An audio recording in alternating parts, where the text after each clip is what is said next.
Okay, so we're continuing talking about self-employment and my take on the matter. If you haven't seen part one, you may want to go back to it. That was out yesterday. You could certainly find it and then continue on with today's show. Hi, I'm Jan. Welcome to another episode of this channel, the Save Money and More with Jan channel. This is an and more kind of topic because usually I speak about financials, budgeting, grocery stores, stockpiling, all the good stuff. But sometimes I want to talk about something a little differently, but it's kind of sort of related. We're talking about self-employment. All right. Is it for everybody? Honestly, no, it is not. I believe that you have to be a self-starter. You have to be okay with certain things.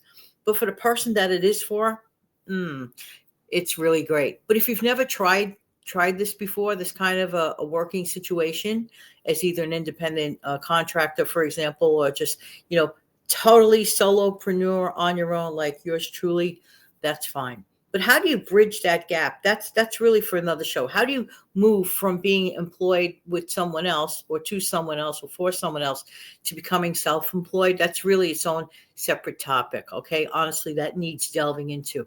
Today, I want to talk about some of the difficulties of when one is self-employed. One of the difficulties, especially if you work from your premises, from your home. For some reason, I don't know the reason, some people seem to think that when you work from home, you're not working. Not true. Not true. Not true for everybody. I know that when I start working, I am totally focused in on my working. I prefer to stay focused and not have certain, as I consider interruptions, because especially when you're creating things, creating shows and stuff like that, you really don't want to lose focus. So for me personally, I do get into it, and when I'm on the working mode, I'm on the working mode. Even if it's 4:30 in the morning, if I'm on the working mode, I'm on the working mode. And actually, for me, I found that certain hours I can actually work better. Have you encountered that? Have you encountered people that don't take it seriously enough? Or sometimes maybe a kind-hearted neighbor, for example, will stop by to just, as they say, to say hello, but that hello may last. There's nothing wrong with a 5 or 10-minute work break, in my opinion. In fact, it's also refreshing and needed. You need to take a mental vacation from work, throughout the workday. And that's really important. But when sometimes other people don't truly understand that, like, you're working, and then maybe go on for an hour and a half, gets kind of awkward. And then that's the time you have to politely, say, gee, hopefully we could pick this up in the future, but I have to, get back to my job. Also, sometimes people, now it comes specifically to being a video content creator.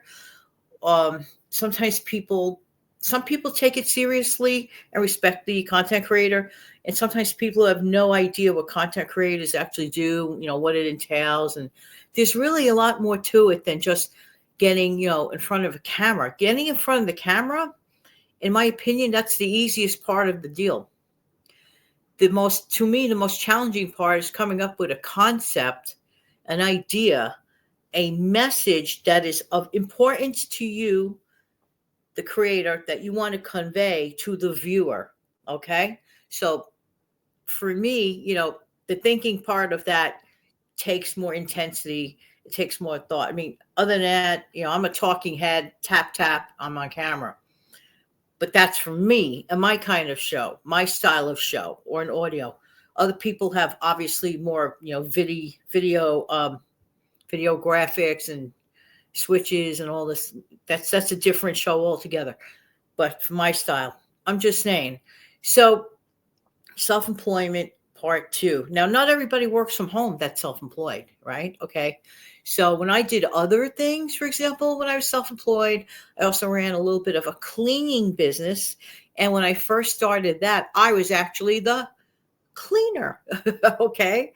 That's where it started many, many years ago. My daughter was a very, very little girl, and I would take her with me. I did anything to avoid the high expense of childcare. And thankfully, she was a very cooperative little kid, and everybody was delighted to have my little girl around when I was doing my work. And then I went home. Then I realized, something, I can help delegate. I'm a good delegator. I learned that I'm a good appointer of helping other people with other people. So then I had expanded the business to me to not be the cleaning person, but to be the organizer of the other cleaning people. So I helped other people find positions cleaning, and that was like kind of sort of what I did a lot of, and it worked out. It's sort of like my own little mini agency. Just want to mention the sky is the limit, okay, as to what you want to do, okay. And if you're having like difficulty figuring out, oh, I'm sick and tired of working for someone else, and I get that. I totally actually get that. I don't think I could ever go back to going to, let's say, a full-time job working for someone else. I don't think I could do that. This is one genie you cannot put back in a bottle for me. Everyone is different. Everybody's situation is different. But for me, nah, can't do it. So once you break away from that, honestly, it's really, really hard. And you don't have to be, by the way, even if you're self-employed doing that one thing, like let's say, I'm just going to use that as the example, as with the cleaning thing. I didn't stop from there. I also was a tutor. So I took my transferable skills because I was a school teacher employed by a school. And that was a good experience. I had zero conflicts with my employers there. I mean, I worked with nuns and priests. It was great experience. And best of all, I worked with people I knew because they knew me since I was a little kid. So I had a unique experience in that situation. It was wonderful. And I actually taught at the same school that I attended. I had a lot of things going for me, and I was blessed in that area. Not everyone has that unique experience, but I happen to, and I treasure it. And believe you me, I do not ever take that unique experience for granted. But getting back to transferable skills, but because I was a teacher, I took my transferable skills as a teacher and I turned it into becoming a tutor. Is there a subject matter? Anyone could be a tutor. You don't need a degree. You don't need to be certified, anything like that. So if you have a skill that you would love to share with others, if you have a great way of explaining that skill, that subject matter to teach, and you're comfortable about it, tutoring is a great self-employment option. Honestly, I highly recommend it. Like I said, I did it for a while, and then you move on to other things. It's like that's what's the beauty part. You move on to other things as the time and the season permits. To be stuck with one thing all the time, in my opinion, is not the greatest thing. But let's get back to self-employment as a whole. I vote yes for it on the 98% level. Is it for everybody? No, it is not for everybody. You do have to be a bit of a self-starter. You do have to be a bit of a risk taker. Maybe there's a little part of me that, well, I was always a shy person. I know people say, really, you shy? Ha, ha, ha. Well, I used to tell my cousin that I'm a shy person. And he used to joke back and say, yeah, and he's Mary, Queen of Scots. So he always joked about that. But I never forget. But honestly, just because I'm verbal doesn't mean I'm not a shy person. So I had to overcome some of my shyness in certain things, and learn how to be more forward in certain things. But these skills come around, and don't let these tiny little what you perceive to be like these big obstacles. Don't let it can really be great, and you can really overcome a lot of stuff.